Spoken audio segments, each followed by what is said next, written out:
You're recognized for your questions. Thank you, Chairman Peters. Appreciate you waiting for me. And thank you for your willingness to serve. Let's talk a little bit about transportation cybersecurity. TSA, you have an enormous and complex responsibility of securing the nation's transportation system from both physical and, of course, cyber threats. And so with cyber attacks on American transportation infrastructure, well, they're escalating in both frequency and severity. Earlier this year, Senator Wicker and I wrote to both DHS Secretary Mayorkas and Transportation Secretary Buttigieg requesting information about their respective agencies' security-related processes to detect, to prevent, and to respond to these cyber threats. And so, as you know, TSA recently announced new security directives and guidance for measures to strengthen cybersecurity across the transportation sector. Additionally, you mentioned when we met in my office last month, the TSA is going to start to more robustly regulate cybersecurity, especially at airports for airlines and also for the freight rail systems. So, Mr. Administrator, would you talk about what the future TSA cybersecurity efforts will look like?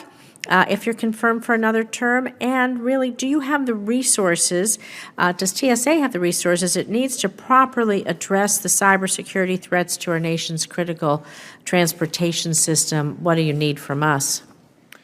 Thank you, Senator. I appreciate the question, and you're right. I mean, we've placed a lot of effort, particularly over the past year plus, on cybersecurity across critical transportation infrastructure in the country.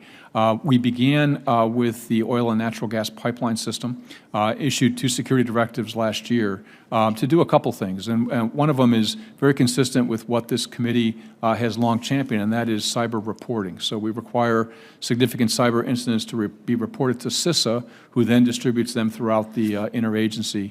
And then in July of last year, we put a series of measures in place that required those companies, 97 companies out of 3,000, to put these measures in place over the course of the ensuing year.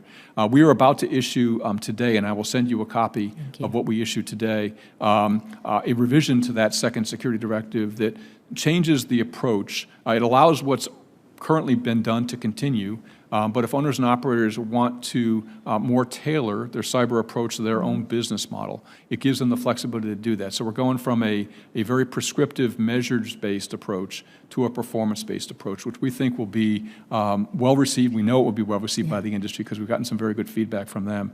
And this will be a template for our approach to rail and for aviation in the future.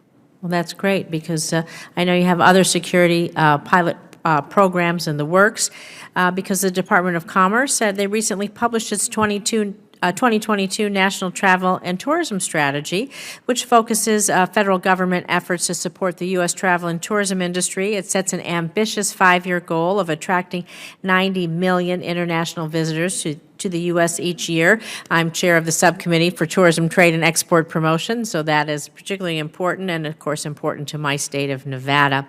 And to reach that goal, the national strategy contemplates harnessing the efficiencies at TSA checkpoints and specifically that one-stop security pilot program. And my Omnibus Travel and Tourism Act, we like to refer to it as the tour bus, includes the one-stop security program that would allow passengers and baggage arriving from certain foreign airports to not to have to go through additional screening. They bypass that second round if the last point of departure airport has screening commensurate with that in the U.S. So during last week's Commerce Committee, we talked about how might the creation of the one-stop security pilot program support your mission, support TSA's mission, and what do you think about that? And considering some of the new technologies that have emerged in the travel space, what contactless booking, QR codes, all of those things, what are you thinking about to make the travel experience a little bit more efficient, maybe pleasant?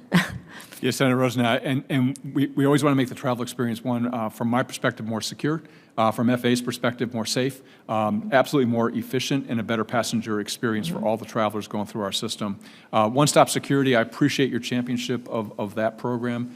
It improves security. It means that flights from airports that we have a one-stop agreement with are more secure, more commensurate with U.S. standards than they would otherwise be.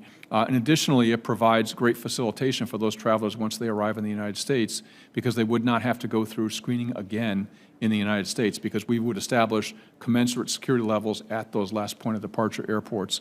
It has a significant technology piece to it as well, because that will mean that we synchronize our technology and our standards of performance internationally, even more so than we do today. I'd also like to highlight, Senator Rosen, because you touched on it, is Harry Reid Las Vegas International Airport, a tremendous airport. It is the home of our TSA Academy West, and they've also provided us an entire checkpoint that we've termed our innovation checkpoint. And so if you go into that airport, you've seen this, you see our very latest technology, and the benefit there is we can actually bring passengers through our most recent technology and get a gauge for how are they interacting with it, what do they think about it, so we can calibrate along the way. So I appreciate your support of that as well. No, thank you. I appreciate that. And any thought about using QR codes or some of the other newer technologies, biometrics and those? Yes, ma'am. We are moving very, very rapidly to use biometrics because it is better for security. It's much more error-free, and it's touchless and frictionless for passengers. We are working very closely with American Airlines on a QR code digital identity that is showing great promise already. So couple that with the mobile driver's license work we do. Those are two different forms of digital identifications, better for passengers, much better for us from a security perspective, and quicker. Thank you. I appreciate it. Thank you, Mr.